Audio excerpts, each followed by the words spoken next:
So got my best hecklers right in the front row. That's exciting.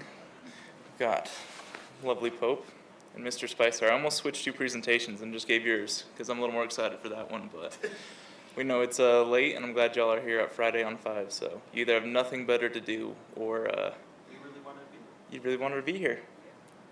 We'll not dive into that, but I was really excited the very first time I got a laptop like this that had those cute little tracking numbers on the bottom, and you got to feel super special that you're working for a company that does real cybersecurity. So I remember hopping in and being like, I did it, I'm here.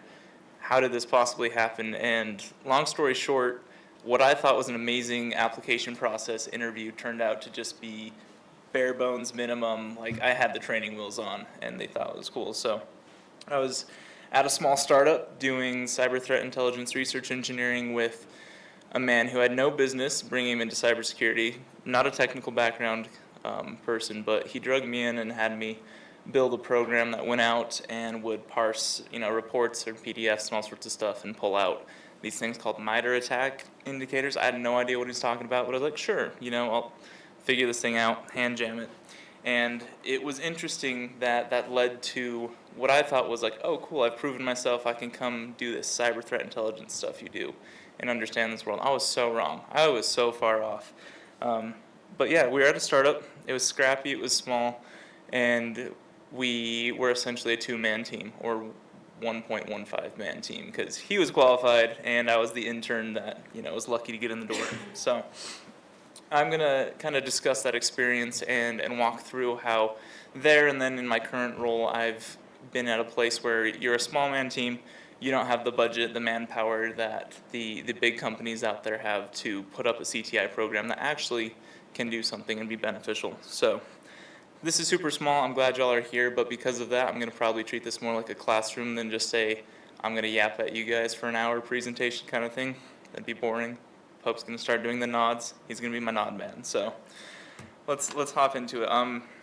As far as who I am, I'm a student at Utah State University. I'm doing data analytics. My second bachelor's is information systems cybersecurity, and my graduate work is in anticipatory intelligence, which is just computer stuff. It's cool. I'm very, very privileged to be able to study that. I know a lot of the coworkers I have, they tell me stories of just doing computer things before that was even a field or something that was defined. So I love that opportunity.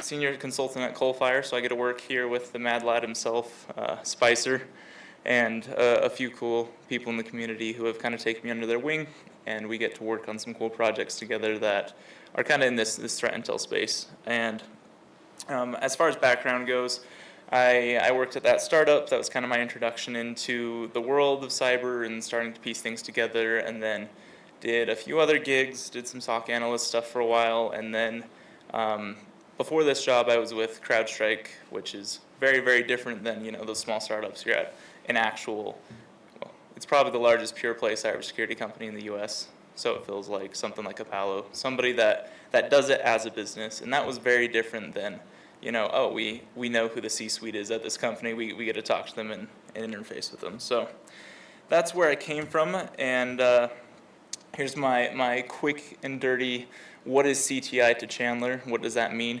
Really, for me, it's about punching in on the psychology of a threat actor, understanding what makes them tick, what they want to do, what their mission is, what they're trying to accomplish, and what opportunities they're looking for coming after you. Like that, if I were going to distill it down, it's that discipline focus, and people talk about, TTPs, punching on exactly how they're going to move about and where they're going to be found next. But for me, as an organization trying to provide actionable defense, it's about making those smart, quick decisions, helping people. So, and threat hunting versus threat intel, for me, I kind of blur that line. I don't really think there should be a difference. I know for a lot of people, they kind of have it siloed and segmented, but I mean, if you've ever been a person who is triaging 1,000 alerts because somebody wrote a really bad rule or detection, you don't want to have that situation. I think the threat intel and the threat hunting teams should be the same. They should work together and kind of build cyclically rather than being like, oh, we're just writing intel and shipping it out the door. Cool, do something with it. No, when they actually have to work with it and deal with it like somebody that's triaging those alerts, they understand, oh, I should probably do this in a more beneficial way, something that's going to be useful in our job and in our mission here. So that's my quick and dirty on what CTI should be and what it could look like at an organization. Like I said, how the big dogs do it, how the people that have teams and teams of hundreds of people all doing, one really particular thing versus how a little dog does it, how a company that's just looking to branch out into this. So when I was at CrowdStrike, it felt like that avatar team, right? Everyone had a super specific skill set, discipline, dream team type stuff, Avengers Assemble. I remember going and looking at something we were pulling up, and it was like, all right, I got to figure out what this is doing this week. I need to pull apart this piece of malware that we're working with. And my manager's like, what? Why? Just send that to the reverse engineering team. Like, we've got people that do this all day. And we've got people that do Intel, and we've got people that do this. And you kind of have the appreciation that they have so many super in-depth technical people working on different skill sets that they don't really have to worry about one person that can see the bigger picture and do it all. They get to work as a team. Very, very different. I mean, I loved it. It was awesome, but it's very different for where we are as a small company. So FAANGs or MANGs, I think is what it's supposed to be called now. I don't know if that's supposed to be Meta or Microsoft. Microsoft's been left out forever. I don't know how that happened to them. But when you're the small little company, it sometimes feels like you're a sad Doge against the buff Doge. You're like, what am I supposed to be doing right now? How am I possibly ever going to punch above my weight and compete here? So why even try, right? Like maybe we just sit back and don't worry about it. Let the big game hunters, the e-crime adversaries go pop the big guys, and we'll just kind of hide and hope nothing happens. Put our heads in the sand. But that's not really the right mentality to take. And hopefully, if you're sitting in this room, one that you kind of agree with. I don't need to convince you that it's good to have a little wider scope and a little bit of proactive approach to defense. So let's go on a little bit of a journey with this presentation today.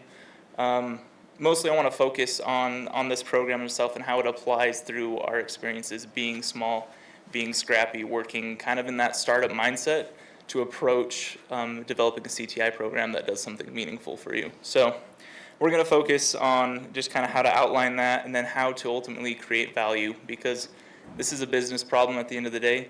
We operate within a bigger business, and if you don't have the budget of a FAANG, you probably are going to have to make justifications for even how to get time and resources to dive into this and support your team. So starting at the foundations, right? What are the fundamentals of cybersecurity that you need to have ahead of you here?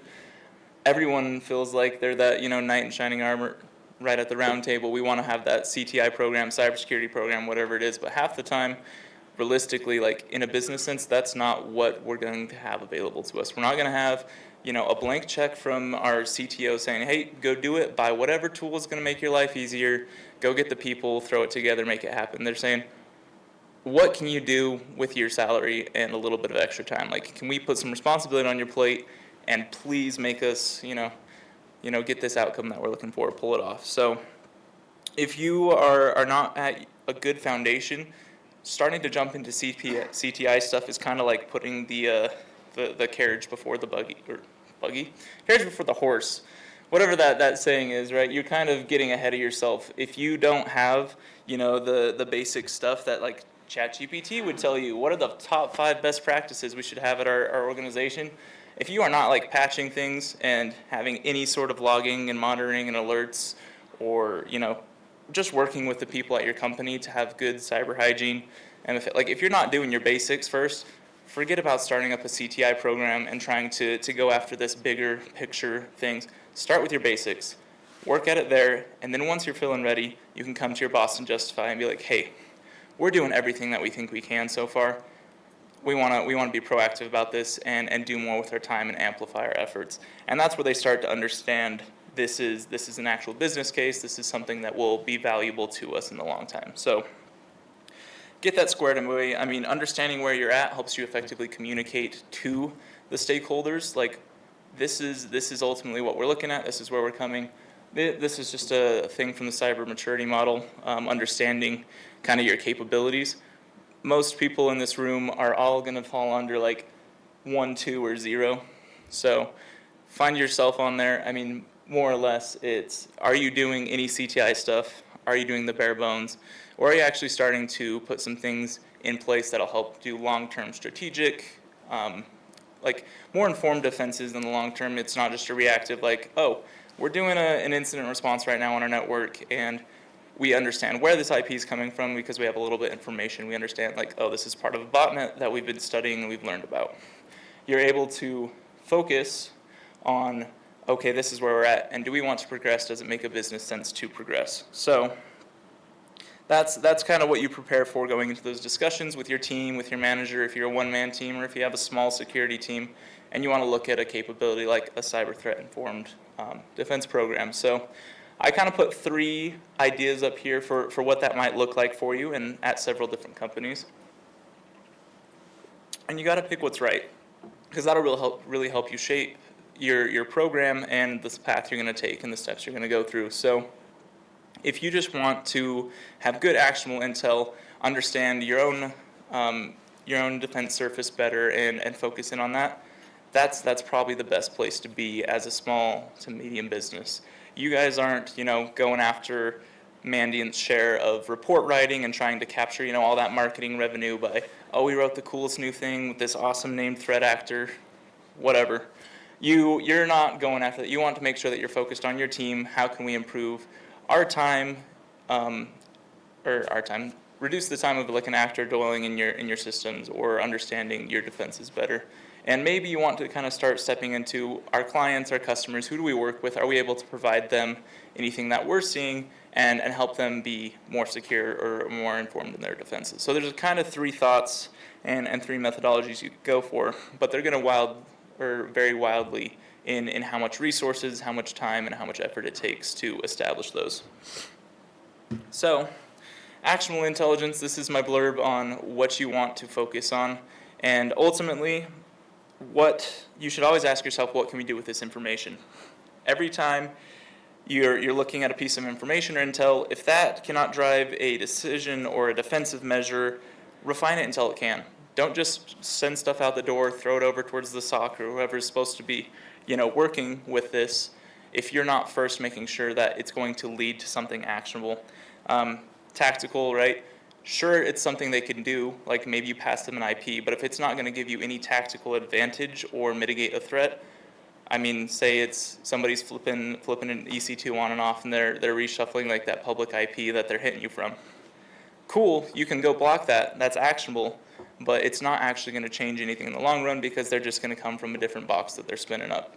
And then make sure it's specific and in a way that's controlled for users and understanding that alerting process so they aren't just getting something that's like, oh, hopefully we do the right thing and we set the right rule in our firewall or this config. Like, just make sure you're following basic like guidelines. If I were on the other end of this, I'm getting some intel that I can use. So, getting more into the weeds here, high-level overview of the general intelligence cycle. This is kind of what CTI teams go through. At the big companies, they go through this very, very iteratively for every piece of intel that goes out the door, whether it's for their customers or if it's public-facing or just for their internal research. You're constantly going through this cycle to refine that intelligence and make sure that it's going to be reliable, it's going to hit, it's going to land. And for us, that seems like a lot of work. But even going through the cycle once helps you hit critical steps that will make sure your end goals are being targeted, they're being satisfied. So you step through that with your theory, with your hypothesis, or with the data set you're working with, and make sure that you're refining it along the way. And that kind of leads you into the next step of being small and starting out is, okay, I have an idea. I understand that CTI is good. I understand what that's going to look like for our company. I've talked to the stakeholders, and now what are we going to do? Like, where's the instruction set for how to study bad guys? Like, I didn't find it on Wikipedia. I've got no idea where to go, where to look. Well, unfortunately, but also fortunately, but mostly unfortunately, a lot of cyber threat intelligence people think they're very, very smart, and they spend most of their time making models, and they love it. In cybersecurity in general, we have a lot of models. I mean, who's heard of, I don't know, Zero Trust model or CIA or whatever? Like, there's 100 models that people swear by, live by, and for us, I mean, Pope, how many times have you had to use like the zero trust model and be like, this is it, we're good, we're going with it, all the time? Well, that kind of makes the next slide a little uncomfortable for me, because my belief is there's a lot of models and they're all wrong. None of them really capture the full scope of the picture. I put a little comma and said some are useful, and that's not to be laughed at. I mean, you can use a model to better understand their environment and prompt what you should do next, look for further steps, but at the end of the day, you can't lean on just one single model or a group of models to think, oh, we got this, we fully understand our environment, we understand the situation, we understand the goals here. None of them are that great. They're just produced by somebody that thought they had an idea and wanted to do it that way. There's a lot of ways to skin a cat or some reference like that. So just make sure that you're focused on the actual results of the work that you're doing, not the, oh, we're doing good work because we use this model, right? That makes sure it makes sense. No, look at the outcomes of what you're working.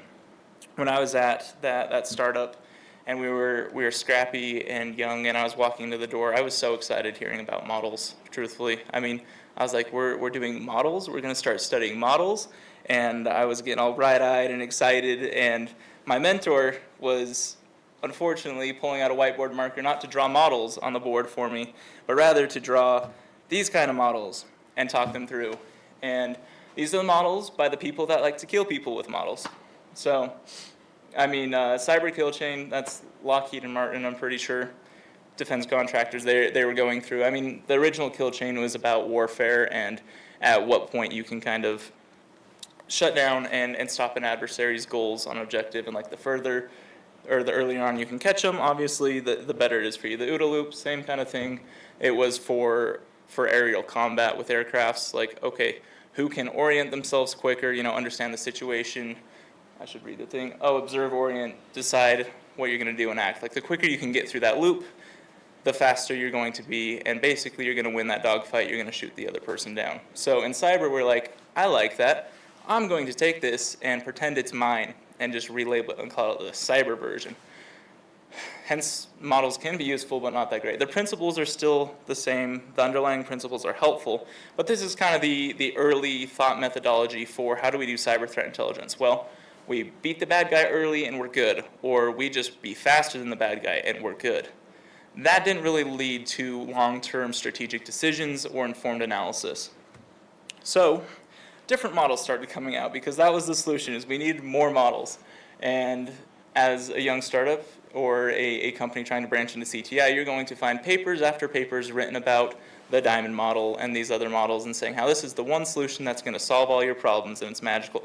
It's not. They're helpful, they're great, but it's the action that you're able to take based on the analysis this helps you provide for your company. So diamond model, I mean, super basic stuff, but this is when you start mapping what you're doing analysis on to a model in a way that helps provide connections, makes things clear for you. So you're looking at a adversary or a victim and kind of understanding the different components surrounding it, and more importantly, what connects them one to another. So you're not just dealing with a whole bunch of loose data. MITRE ATT&CK, this is the rage nowadays. Everyone has something somewhere mapped MITRE ATT&CK. If you don't, you're probably missing out in, I don't know how much, thousands of dollars in sales revenue a year. But MITRE ATT&CK, it's good. It's more granular than previous models have been, and therefore more communicative and able to be applied to different CTI programs. So you're stepping through models, you're understanding that there's a lot of information out there. How do I pick which one is the right one? Go with the one that makes the most sense for your company and your stakeholders and where you're at. You're going to say, what do we want to do? Okay, we want to be able to be more effective as a team. We're small, we're scrappy, we want to maybe eventually be able to help some of our customers and those that we interact with this cyber threat intelligence. Like, no sense hoarding it ourselves. Pick what's best for you and start making sure that as you're doing analysis and as you're working through your work as a new CTI team, you're kind of sticking to this, stick to the tried and true. There's a lot of methods here that help, but they're not ultimately going to be the silver bullet that puts you over the edge. That requires a little bit more of structure and planning. So, how do you begin this process? Every shop does it a little bit different. When you look at all the big companies, the big dogs out there, Mandiant runs things very differently than CrowdStrike does. Same as the Mystic folks at Microsoft.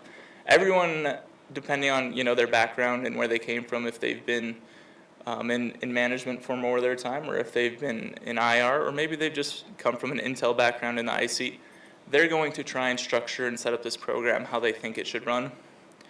Forget that. Don't follow somebody else's solution. Find the solution that matches what your company needs and start from there. So what are the crown jewels, right? Understand your company, understand this is what's most important to us. This is the most critical piece of our business that if we lose this, it was for naught. Like, we'd hate to be like, hey, we knew something was coming and we got smacked. So make sure you understand both what's most important to your business and critical, but also what value that provides for you in building out a CTI program. You don't want to be focused on building in a different sphere or vertical than where you're actually at. You're also a business, right? Bad guys are also a business. If you break them down simplistically, it's really easy to do with like an e-crime actor. You're able to recognize that they need money to operate. They are coming after whatever we have of value, whether it's IP or our customers' data, or if you have something that is more just, oh, we have a lot of financial stuff. Maybe they're just trying to go after and fraudulently steal money from us. So understand that as your business, what are your key functions? That's probably what the biggest carrot is on the stick for somebody that's targeting you. I mean, if you're government aligned and you're worried about APTs, you probably know who you are. You probably aren't really worried about this, and you have bigger fish to fry. But I mean, for most of the opportunistic people that will come after you, they're looking for something specific most of the time, unless they just caught you in a really wide net, which is why we have the basics down. We have things closed up, things are patched, and we're trying to be as proactive as possible about our defense. So know what's important to you. Know where the money is that you need to be protecting.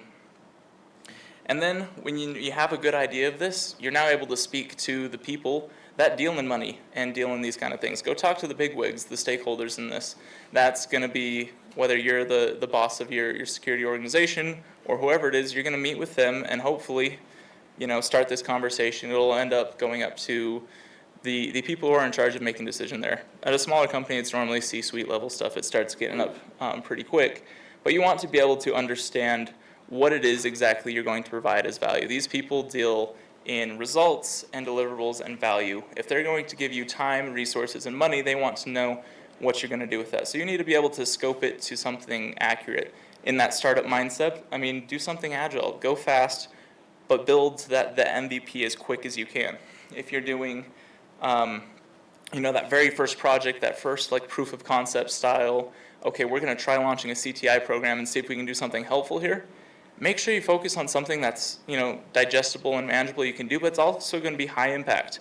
Like, IR support is a great, fantastic first thing to do for a young CTI program, because you're pulling in things that help give context to what you're seeing in your own telemetry and your own networks. So make sure you are prepared to talk to the right people as you begin starting this cybersecurity program. Be able to speak in their terms. Don't come at them with a whole bunch of, oh, diamond model this, cyber kill chain that, whatever. They're going to just glaze over and be gone before you even have them. Break it down into terms that are meaningful to the business and to your mission and to the value you provide. All right, once you've done that, you've got your good to go, you're all clear, you've got that chance to take on starting a cybersecurity program. Well, it's time to start getting some data to do some intelligence analysis on. You're not going to be providing any value if you don't have anything to create that value or derive it from. So, naturally, as most of you are probably assuming, step one is to get intimate at home. That is probably not exactly what you thought, but a few of you perked up at that. Getting intimate at home, as simply as it is in an organization, make sure that you're starting at home base. Don't go and try and look at the biggest, baddest threat actor out there or blog or list of IOCs that you can find and get super lost in the weeds. Focus in first on the telemetry that you have available and make sure you're going through that. You know what you're working with, because that's probably your best source.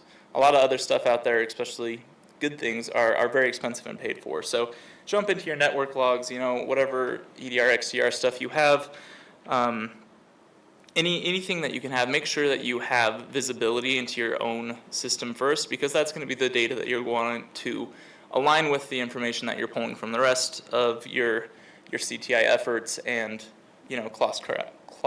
cross-examining it with. So be intimate at home, make sure you're in your own telemetry, and then go figure OSINT is your next easy low-hanging fruit. Like, it's out there, it's free, it's available, and for a young, scrappy CTI program trying to do this on a tight or non-existent budget, this is your lifeblood. This is where you're going to be able to actually bring some value to the table that you didn't have access to before at your company. So dive into OSINT. There's a lot of noise with OSINT.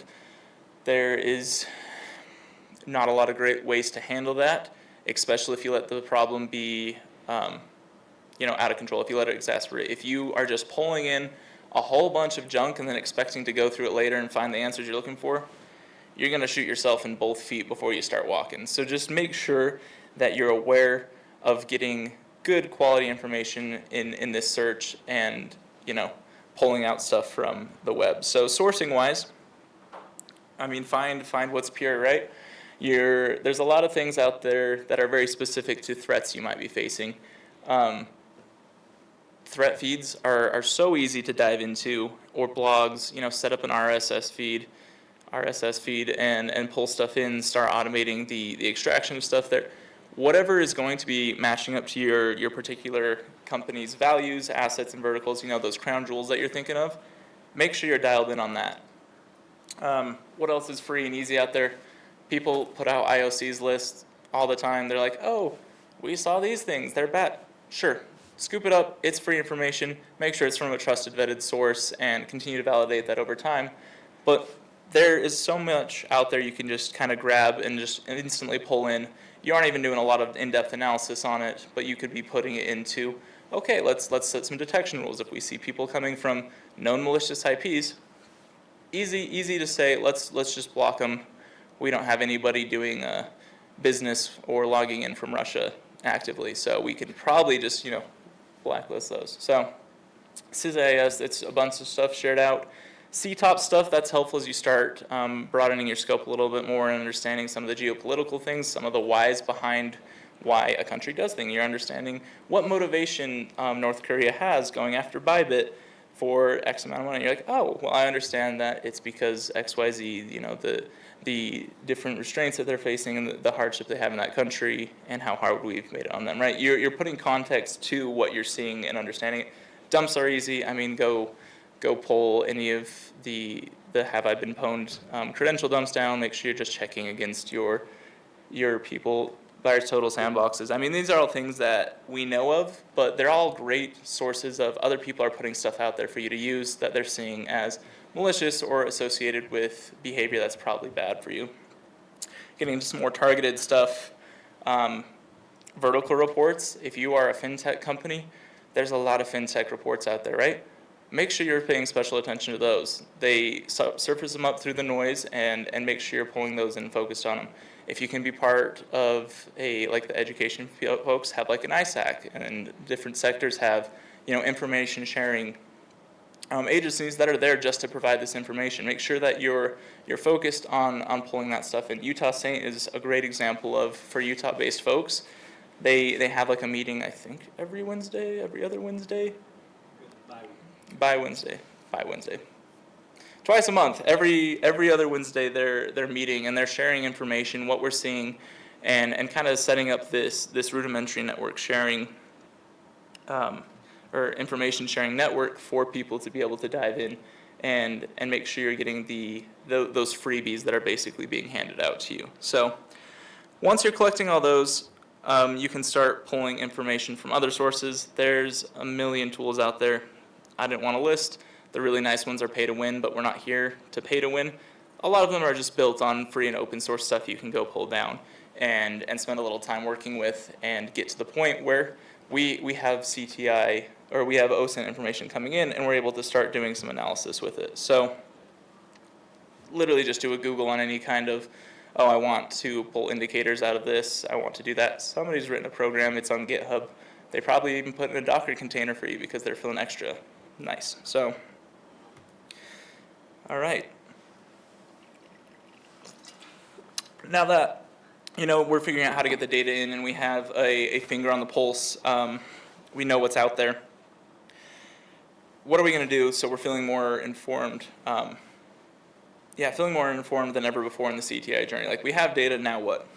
That's the big thing. So tech and tools, this is super easy. This is where we're going to launch into, okay, how do we process this? How do we make sense of all this free things we're pulling in?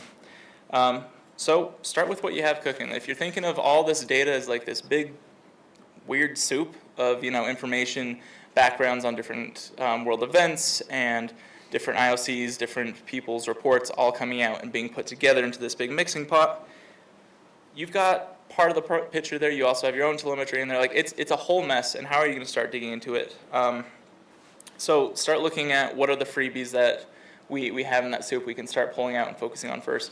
You probably have some sort of EDR, XDR, something there. They probably have a threat intel module built in. For a while there, I think before AI was cool, everyone was saying threat intel is really cool. So every little program has some threat intel defense surface module built. Just go see what reports they have there. Those are good ways to start kicking off a little bit of the understanding of, okay, where should we start digging in first? How do we want to work with this data? There's little nuggets in there that are nice to find. SIMs, I've been pronouncing this wrong my entire life. I thought it was SIEM. Pope has informed me it's actually pronounced SIM. Just a PSA, don't be embarrassed like I was. Do it though. Please use the SIM. Elk stack is the answer. Do not make one of those Excel sheets that has just thousands and thousands of corroborated rows of, oh, I think this is something I saw in this post and I tagged it and I put it all in here and I'll find it later and it'll be useful. No. Sick puppies. That joke makes more sense later if the PowerPoint wasn't out of order. But sick puppies use Excel. Don't be one of those sick puppies. Tip it. So, yeah, a lot of these tips, threat intelligence platforms, they are what little threat intelligence analysts build besides models in their free time to make themselves feel very important. However, these ones are useful and applicable. More than the models, they're much easier to map stuff. So that's how you're going to start taking this big soup, this puddle of information, and start organizing it and structuring it and being able to provide useful insights out of it. So here's the puppy warning. Free as in puppies. Not Excel bad, but a lot of tips that are not commercial and very expensive, they are free as in puppies. This is a saying I think people know. I could be misinformed. But from my understanding, that's like, oh, here's a free puppy, but really you're going to have all the overhead and time of taking care of the thing. It's got to go out. It's got to eat. It's got needs. It's got, time and investment that you got to pour into it until you get the reward with a dog. But I mean, in building a CTI program, it's something that's going to be serviceable to you. So that's not to rag on the open source community or anything like that, but understand they're not giving you a fully, flagship level, like, here's this amazing threat intelligence platform. Forget about it. This one's on us. Like, everyone can have it. No. Nice stuff you got to pay for. The free stuff, though, is still really powerful and really good. MISP, this one's been around forever. This is like probably the railroad, and there's cars nowadays. This is probably still the railroad. It's good. It's all right. It's a little antiquated, but it's useful, and you can use it with $0 down, which I love, and $0 forever. And it's still updated, and there's a community that supports it. So MISP is a nice platform. OpenCTI I would put as another option, the same vertical. This one's a little newer. Both of these are well built for getting data in and out of them as you're trying to manage all of the threat intel that you're ingesting. OpenCTI, I think they have a virus total plugin and MITRE ATT&CK and stuff like that. People build things for the community that help make these more serviceable and useful. So if you're looking for something quick and easy to just spin up and start throwing things into, these are a great option. You're also going to find the how do I get YouTube certified on OpenCTI. People have courses for days on these. So great options, MISP and OpenCTI. The third one that I'm going to root for is Synapse. Synapse, Vertex project, these are some people that, long story short, they left Mandiant, where they'd originally built one of these types of threat intelligence platforms, and they have a totally free open source community one that absolutely stomps OpenCTI and MISP, in my opinion. It's not very humble, but it's my opinion, and I'm going to stick by it. So Vertex, the beautiful strength to this over the other ones is just the different data connections you can do and how easy it is to get data in my opinion. It's a hypergraphic based one compared to the other ones, so you can do different kind of relationship matching with all the information you're pulling in. If you think about like doing one like many to many or one-to-one type original like database structure, instead with a hypergraphic thing, it works more on graph theory where you can do like edge analysis. So one IP address might be connected to a whole bunch of different things that you've put in into the platform as a piece of intel out of a report or wherever you had that finding, and it makes it much easier to do more advanced basically insights and analysis and threat hunting. It just has a better framework for connecting things, much similar to how a brain, like a human brain, makes connections. We don't, have one friend in our brain and we're like, oh, every time I have the word friend, I have to reassociate it with Hope and then with Spicer, and not over and over. It's friend means all of these people, right? It's that kind of mapping is what makes it really efficient. So yeah, you've got tips, you've got your data now into a nice little pot, and you're ready to start working with it. This is where the fun begins. Man, I missed an opportunity to put a Star Wars meme. So, case manage it. Case manage it is your next step. That's where you're going to want to start doing things with purpose. It's really easy to get lost in lots of data, and it's very, very unproductive. You don't want to show up to your boss, stakeholder, whoever gave you the green light to go and try and do a CTI program and be like, hey, I read a lot of things about Russia. I have no idea how that's helpful, right? Not a good look. So you want to be focused, and you want to be able to set up a investigation and a hunt and track it. Everyone's familiar with this kind of workflow. Use what you have and is free and easy. That's the theme of this CTI scrappy program. Jira is great. The amount of tech debt I've seen built into Jira is actually insane. You can do so much in Jira. A simple ticket will do, and it's nice. Throw a mirror to a board together, or do the wonderful Google Doc of death that just is sprawling and has all of the notes and everything. These are all collaborative. They're all great options as you need to re-reference and be able to index and find information that you're looking for from investigations, but also kind of have a logical flow and timeline to it. So that's easy. Everyone understands, but make sure you're not just willy-nilly going through data and hoping something just pops out at you. You're like, wow, I found this intrusion magically. No, you need to have a directed idea, whether that's coming from something you found in industry reporting or in your vertical, or somebody's passed information to you, or it's just something that has prompted investigation from something that you saw in your own network, your own telemetry, and you're going, I wonder what that is, let's check it out. So after you have managed it, we go to the automate it step. All right, this is really important, especially if you're a one-man team or a few-man team. You do not have the time of the day to go and hand copy out, indicators out of a report where somebody thought, some marketing team thought they were super smart and we're like, oh, we're gonna make a PDF, it's beautiful and it scales well on phones, and who cares? Nobody is hand copying IOCs out of PDF and putting it into their tip, but I digress. Automate that. You don't want to spend 15 minutes, even if it's, once a week, going through reports and pulling things out and trying to put them in. It doesn't scale well. It's a pain in the butt. You're spending time that you could have spent actually looking at your telemetry and doing high-level analysis, doing really low-level stuff. So stay out of the weeds. This is Bloom's taxonomy, if you're familiar with it. It's just about understanding human, almost human potential. It sounds too broad, but when you focus up at the top of the pyramid, it's when you're getting beyond like low-level cognition tasks. So at the bottom is where you're doing a lot of really specific, like, oh, I'm doing really monotonous tasks, something that is easy, something that doesn't involve a lot of in-depth thinking and brain burning, but it has to be done in order to get up to the higher level analysis and more in-depth stuff. So, Bloom's taxonomy, the whole argument here is the more we can cover the bottom portions of this pyramid, the more accessible, information is, the less time people have to spend go learning that for themselves. They can look it up and start moving to the application of that, the understanding, the analyzing. Same thing is going to apply for doing this kind of work. The less time you're spent, doing really manual, boring processes, the more time you can spend actually doing productive work. So save yourself time. It conveniently maps really well to the pyramid of pain. I wish I could throw those, yeah, right? This is another big model that's in the cybersecurity industry, or in the CTI industry. And that's about understanding the same kind of approach to threat actors. People map this to MITRE all the time. People map it to different, marketing things. But essentially, bottom stuff is really low level. It's easy to detect on, it's easy to work around, but it's also easy for a threat actor to change up on you and essentially make that threat intel useless. It's no longer actionable, right? People can shuffle IPs all the time. They might come from a totally different domain.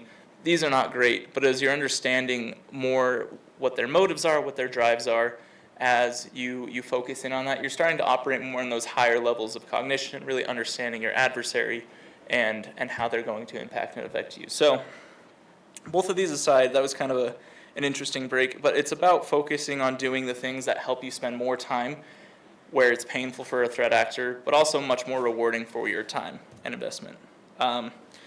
You've got all that data, handling it, automate everything you can. If it's coming in as dirty data or unstructured or whatever it is, set it up so it comes in nicely, plays nice with the other data. You want to prioritize, obviously, the data that's important to you, but don't spend a lot of time down in the weeds hand jamming it. So, correlation, this is where the fun part begins, part 2.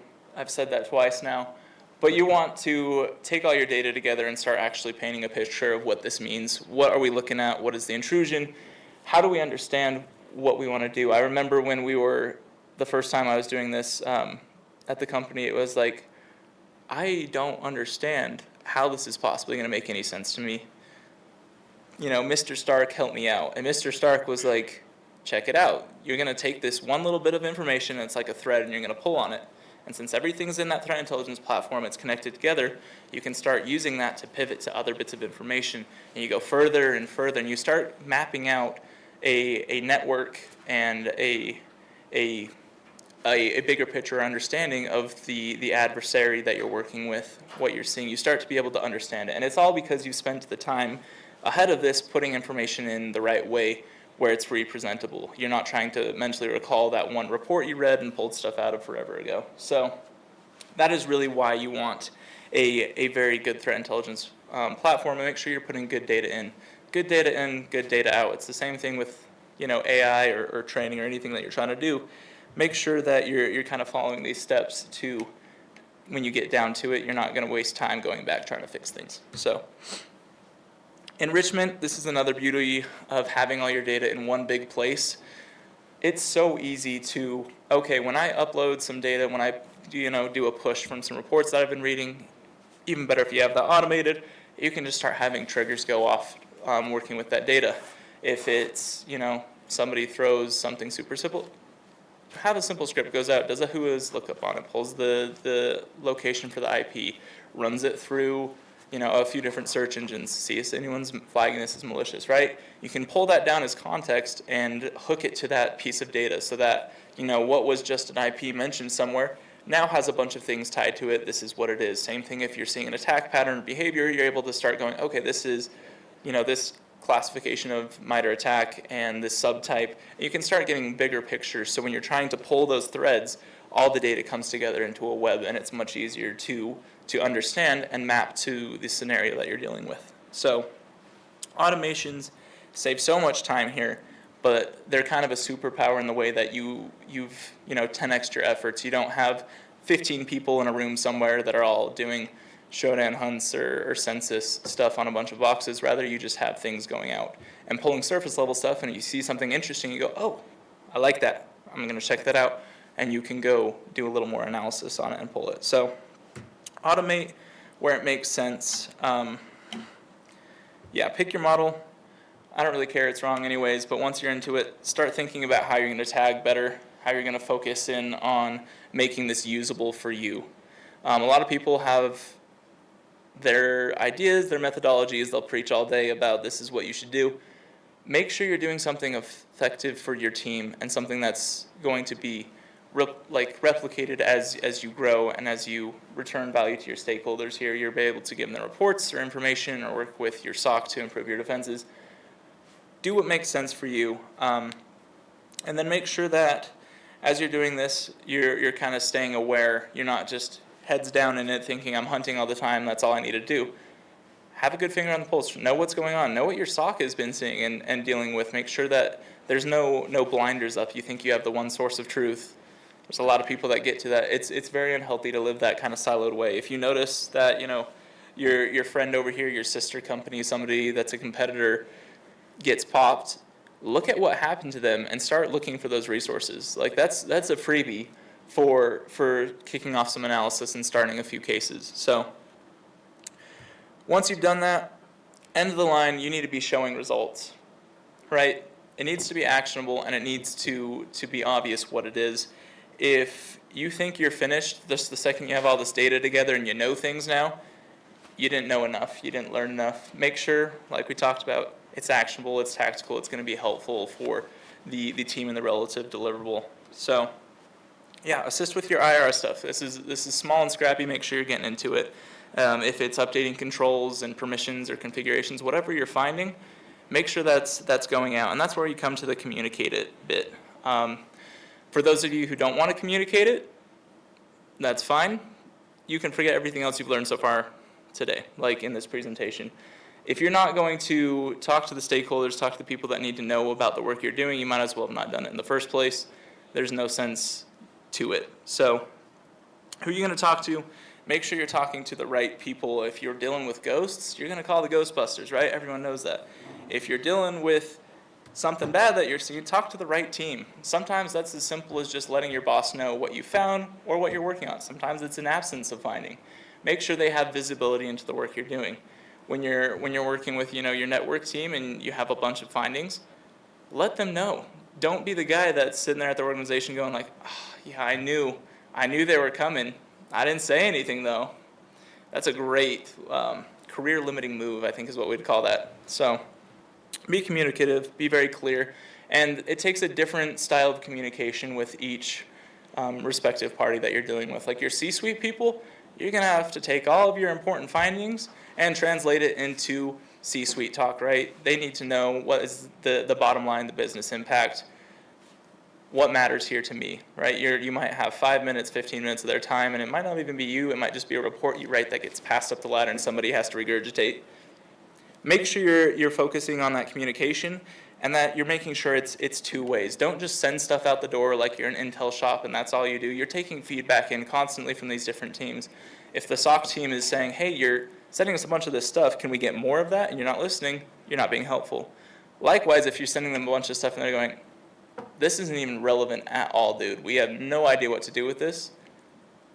If you don't listen to them, you're not gonna provide any benefit, and you're kind of just gonna become an annoyance and a pain in their side. So make sure you're staying productive and respecting that. Other terms of communication, there's that joke of fighting, a horse-sized duck or 100 duck-sized horses or something like that. You can make a choice at any point in your CTI analysis program stand-up of what you're going to do with that intel. Are you going to share it or not share it externally? I mean, internal stuff, it's a give me, right? The people that are investing in you, giving you the time and resources to do this, they're going to want to know what you're up to. But if you want to be able to punch above your weight, think of the little dog and the big buff dog.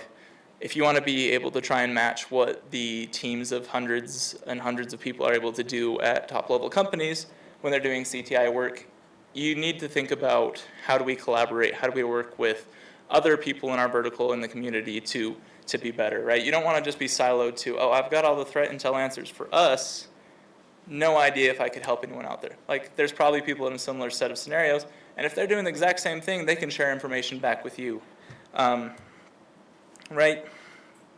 This is really ironic. I've actually never seen Fight Club.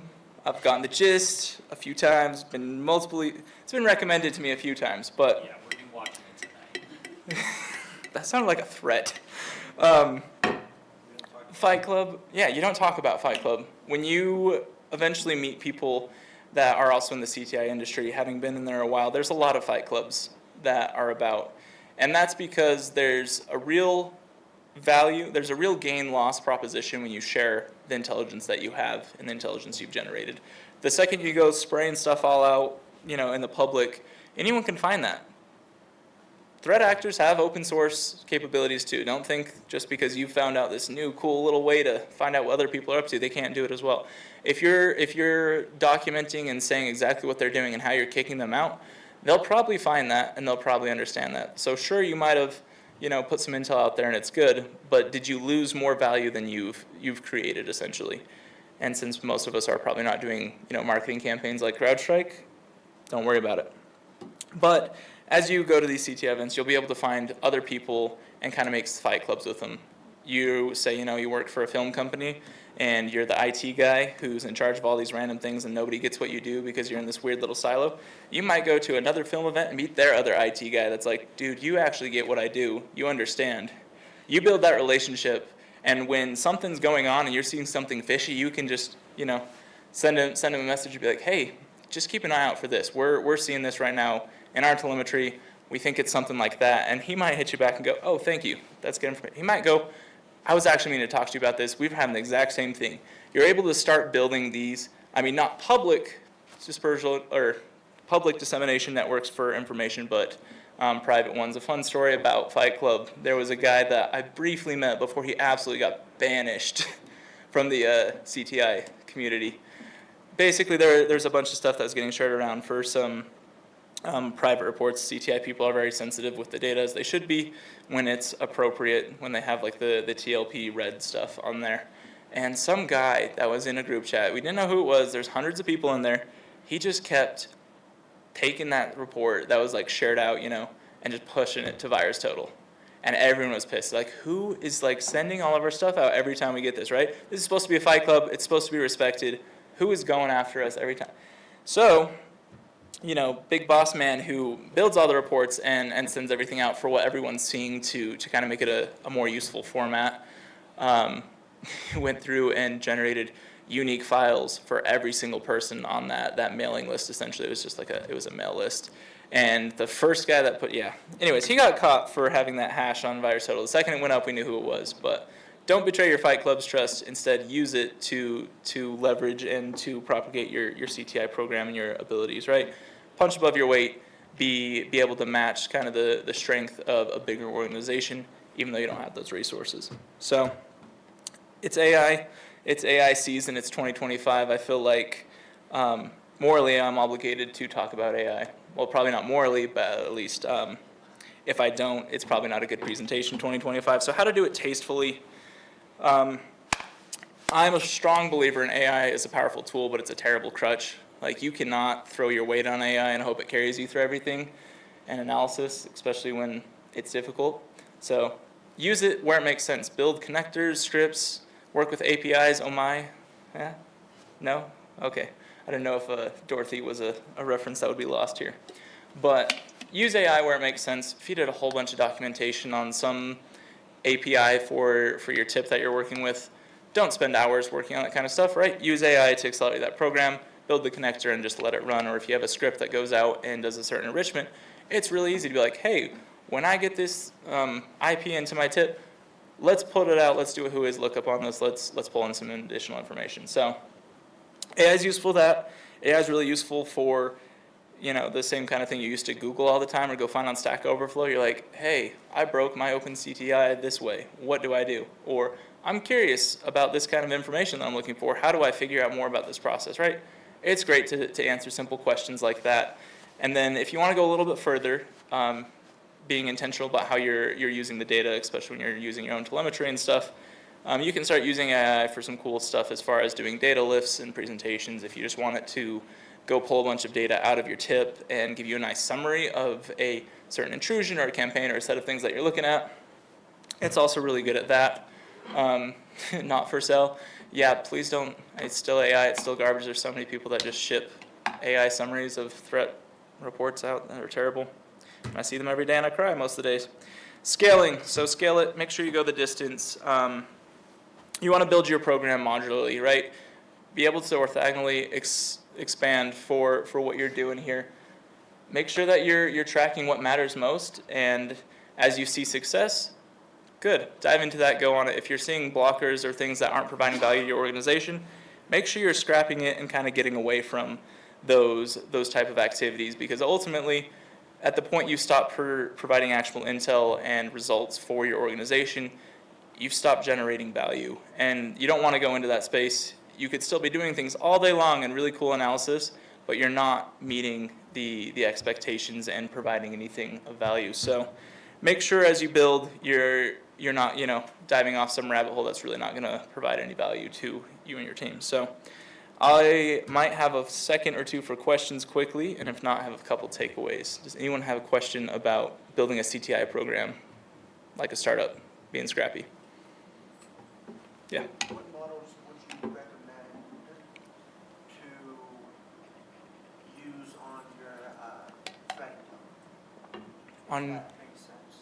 to use on your what? Your threat intelligence that you collect. So, I mean, if you're just doing summarization stuff and you're just working with open source information, use whatever you want. Throw $20 at your favorite, AI overlord company and just pump data into there. They have easy APIs to use, and you can use it. If you're using sensitive information from your own company, I would probably just go roll your own.